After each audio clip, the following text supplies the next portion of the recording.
ज्ञानेश्वरी अध्याय 18 भाग 21. भगवंतांनी मागच्या भागात पुन्हा एकदा अर्जुनाला सारा उपदेश केला. युद्ध करणेच कसे श्रेयस्कर आहे आणि तुझ्या प्रकृतीप्रमाणे तू ते करशीलच असे ठामपणे सांगितले. आता पुढेही ते आणखी उपदेश अर्जुनाला करीत आहेत. ते म्हणाले, पार्था, तो ईश्वर सर्वांच्याच हृदयाकाशात ज्ञानरूपी किरणांनी उदय पावला आहे.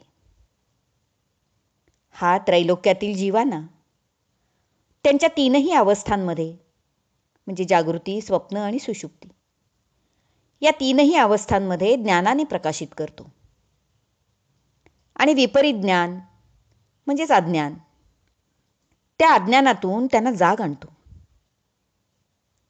सर्व जीवांच्या अहंकाराचे किंवा देहभावाचे जणू वस्त्र पांघरून तो अगदी आनंदात असतो. स्वतःच्या शुद्ध स्वरूपाच्या आड मायेचा पडदा उभा करून तो स्वतः सूत्रधार होतो आणि या कठपुतळ्यांचा खेळ चालवतो. 84 लक्ष योनीतल्या जीवरूपी सर्व बाहुल्यांना तो नाचवीत असतो. ब्रह्मदेवापासून ते अगदी सूक्ष्म जीवजंतूंपर्यंत सर्वांना त्यांच्या कर्मानुसार किंवा संचितानुसार, प्रारब्धानुसार देह धारण करायला लावतो. आणि विशेष म्हणजे जो देह त्या प्राण्यापुढे त्याच्या अधिकारानुसार मांडून ठेवलेला असतो, कर्मानुसार मांडून ठेवलेला असतो, तोच देह मी म्हणत तो प्राणी त्याच्यावर आरूढ होतो किंवा त्याच देहाकाराचे सूत्र उचलतो. माऊली म्हणतात,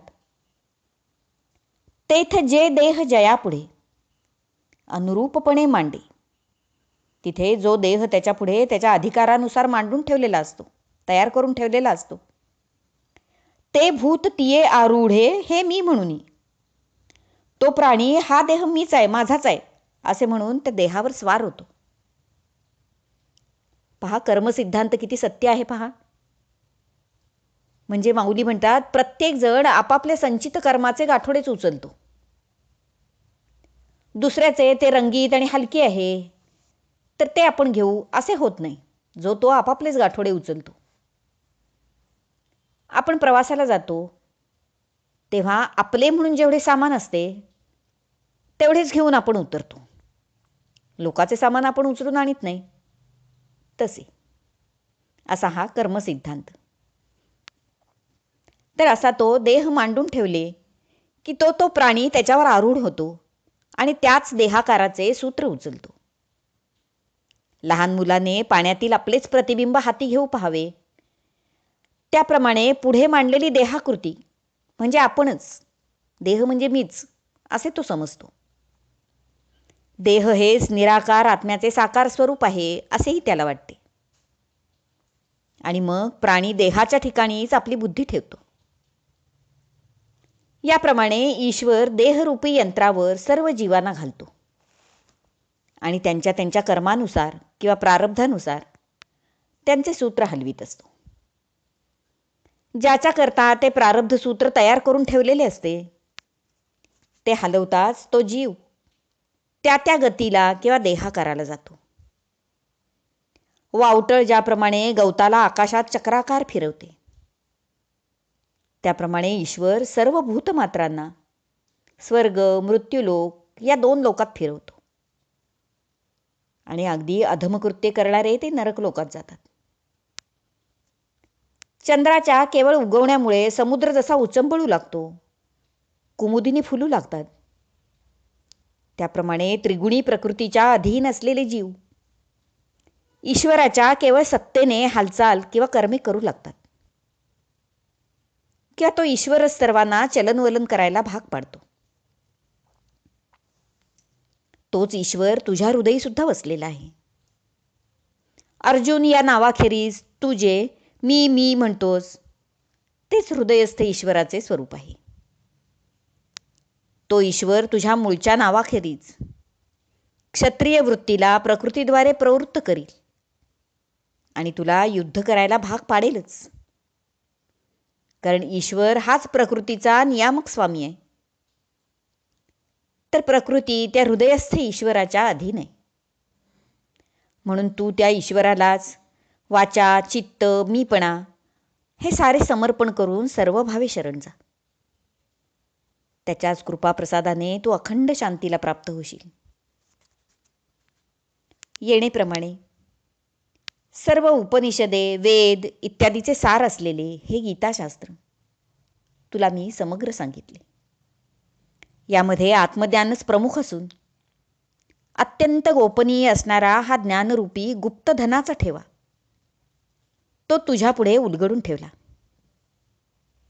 तू मला अत्यंत प्रिय असल्यामुळे तुझ्यापासून मी काय लपवून ठेवणार?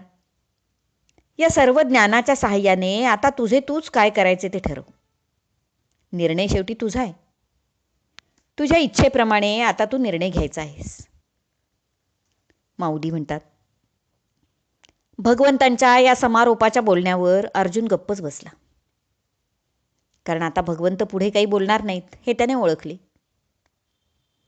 पण हा संवाद थांबू नये असेच त्याला वाटत होते.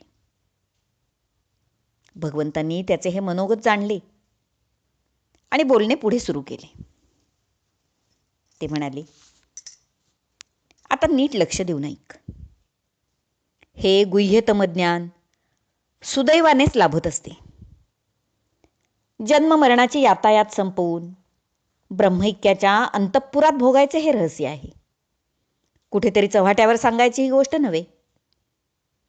आत्मा ही एकच गोष्ट कोणत्याही निमित्ताशिवाय प्रेम करावे अशी आहे.